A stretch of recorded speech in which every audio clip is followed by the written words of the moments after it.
আসসালামু আলাইকুম রহমাতুল্লাহ। আশা করি আল্লাহর অশেষ রহমতে সকলেই অনেক ভালো আছেন। প্রিয় দর্শক, আজকের ভিডিওতে আলোচনা করতে যাচ্ছি আল্লাহ যখন কোনো পুরুষকে সফলতা দিতে চান তখন তার জীবনে এই তিনটি কষ্ট বারবার দেন। চলুন দর্শক, এখন আমরা জেনে নেই সেই তিনটি কষ্ট কি কি। তার আগে যারা এখনো এই চ্যানেলে নতুন আছেন তারা ভিডিওতে একটি লাইক দিয়ে চ্যানেলে সাবস্ক্রাইব করবেন এবং যে কোনো ধরনের ইসলামিক নতুন ভিডিও পেতে আমাদের সাথেই থাকুন। ধন্যবাদ। মানুষ ভাবে সফলতা মানে সহজ জীবন, সুখ আর আরাম, কিন্তু ইসলামের দৃষ্টিতে সফলতা আসে অনেক পরীক্ষা নিরীক্ষা ও কষ্ট হতাশার পরে। জীবনে একের পর এক পরীক্ষা দেওয়ার পরেই সফলতা আসে। পবিত্র কোরআনে আল্লাহ তাআলা বলেন, আমি নিশ্চয় তোমাদের পরীক্ষা করব, কিছুটা ভয়, ক্ষুধা, ধন সম্পদের অভাব, জানমালের ক্ষয়ক্ষতি এবং ফল ফসল হ্রাসের মাধ্যমে। সূরা আল বাকারা আয়াত 155। একজন পুরুষকে আল্লাহ যখন সফল বানাতে চায় প্রথমে তার ঈমান, ধৈর্য ও তার ভরসাকে আল্লাহ যাচাই করেন। এই যাচাইয়ের মাধ্যমে আল্লাহ তার বান্দাকে বরত্ব দান করেন।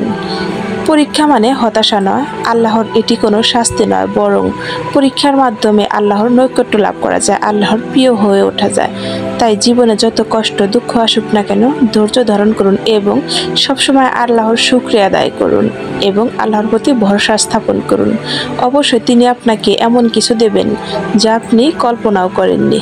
এখন আমরা জানবো সেই তিনটি কষ্ট কি যা একজন পুরুষ সফলতার আগে আসে। চলুন এক এক করে আমরা তা বিস্তারিত আলোচনার মাধ্যমে জেনে নেই। নাম্বার 1, জীবনের সংকট ও ব্যর্থতা। আল্লাহ অনেক সময় পুরুষকে বারবার ব্যর্থতার স্বাদ দেন। চাকরি, ব্যবসা বা শিক্ষায় পরপর ব্যর্থ হয়ে সে ভাবে সব শেষ, আমি নিঃশেষ হয়ে গেলাম। আসলে আল্লাহ চাচ্ছেন তার হৃদয় অহংকার না থেকে বিনয় জন্মায়। বারবার ব্যর্থতা তাকে পরিশ্রমী, সহনশীল আর দৃঢ়চিত্ত করে তোলেন।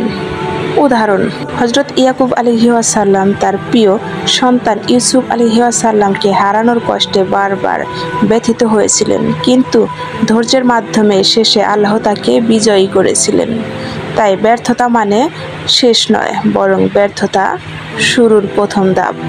তাই কষ্ট পেলে হতাশ হবেন না, বরং আল্লাহর কাছে ফিরে আসুন, তওবা ও ইস্তেগফার করুন। আল্লাহ আপনাকে নিরাশ করবেন না, তিনি আপনাকে এমন কিছু দিয়ে পুরস্কৃত করবেন যেটি আপনি কখনো কল্পনাও করেননি। নাম্বার 2, অর্থনৈতিক কষ্ট ও দরিদ্রতা। সফল হওয়ার আগে অনেক পুরুষ অর্থ কষ্টে পড়ে, পরিবার চালাতে সমস্যা হয়, স্বপ্ন পূরণে ব্যাঘাত, চারপাশে তিরস্কার, এসবই পরীক্ষা। এই কষ্ট মানুষকে আল্লাহর উপর নির্ভর করতে শেখায় আল্লাহর কাছে ফিরে যেতে। যখন আপনি কষ্টে পড়েন তখন আপনি বারবার আল্লাহকে স্মরণ করতে থাকেন, আল্লাহর কাছে দোয়া করতে থাকেন। আল্লাহ তাআলা এটিই চান, আর এটি আল্লাহর কাছে অত্যন্ত পছন্দনীয় যে আপনি বারবার আল্লাহকে ডাকুন, আল্লাহর কাছে ফিরে আসুন। টাকার অভাব থেকে পরিকল্পনাবান, সংগ্রামী এবং কষ্ট সহ্য করার মতো শক্তিশালী বানায়। যেমন কষ্ট আমাদের নবীজিও পেয়েছিলেন। রাসূল সাল্লাল্লাহু আলাইহি ওয়াসাল্লাম নবুয়তের আগে তিনি একসময় এতটুকু খাদ্য পেত না, তবু ধৈর্য ধরে আল্লাহর দিকে ভরসা রাখতেন। পরে আল্লাহ তাকে পৃথিবীর নেতা বানালেন। তাই কষ্ট মানে শেষ নয়, কষ্ট মানে নতুন জীবনের শুরু, নতুন স্বপ্নের উদ্দীপনা ঘটে। নাম্বার 3, মানুষের বিরোধিতা ও কষ্টদায়ক সম্পর্ক। যখন কোনো পুরুষকে আল্লাহ সফলতার জন্য প্রস্তুত করেন তখন তার চারপাশের মানুষ তাকে কষ্ট দেয়, শত্রু সৃষ্টি হয়, কাছের মানুষও তাকে বুঝতে চায় না, কখনো সমাজ তাকে প্রত্যাখ্যান করে। এই কষ্ট তাকে মানসিকভাবে শক্তিশালী করে তোলার সত্যের পথে দৃঢ় করে। যেমন হযরত মূসা আলাইহিসসালাম যখন ফেরাউনের বিরোধিতা করল, রাসূল সাল্লাল্লাহু আলাইহি ওয়াসাল্লাম মক্কার কুরাইশদের সাথে নির্যাতিত হলো। এসবই প্রমাণ করে বিরোধিতা ছাড়া সফলতা আসে না। আল্লাহর ভালোবাসা মানেই কষ্টের পরে সফলতা। পুরুষের জীবনেও ঠিক তেমনি ব্যর্থতা, দরিদ্রতা, মানুষের বিরোধিতা, এগুলো আসলে আল্লাহর পরীক্ষা। যে পুরুষ ধৈর্য ধরে আল্লাহর উপর ভরসা রাখে সেই সফল হয়। কষ্টকে যদি বোঝা মনে না করে, আল্লাহর নিয়ামত হিসেবে নেয়, তাহলে কষ্টই তাকে সফলতার সিঁড়িতে তোলে। প্রিয় দর্শক, আজকের ভিডিওতে যে 3টি বিষয় আলোচনা করলাম, যদি এই 3টি বিষয় আপনাদের জীবনের সাথে মিলে থাকে তাহলে আপনি খুশি হয়ে যান, কারণ এই কষ্টগুলোই আপনাকে একদিন সফলতার দ্বার প্রান্তে পৌঁছে দেবে। এই কষ্টগুলো আসলে কোনো শাস্তি নয়, বরং আল্লাহ আপনাকে পরীক্ষা করছে, আপনাকে পরিশুদ্ধ করছে, যাতে তিনি আপনাকে আরও বড় কিছু দিতে পারেন।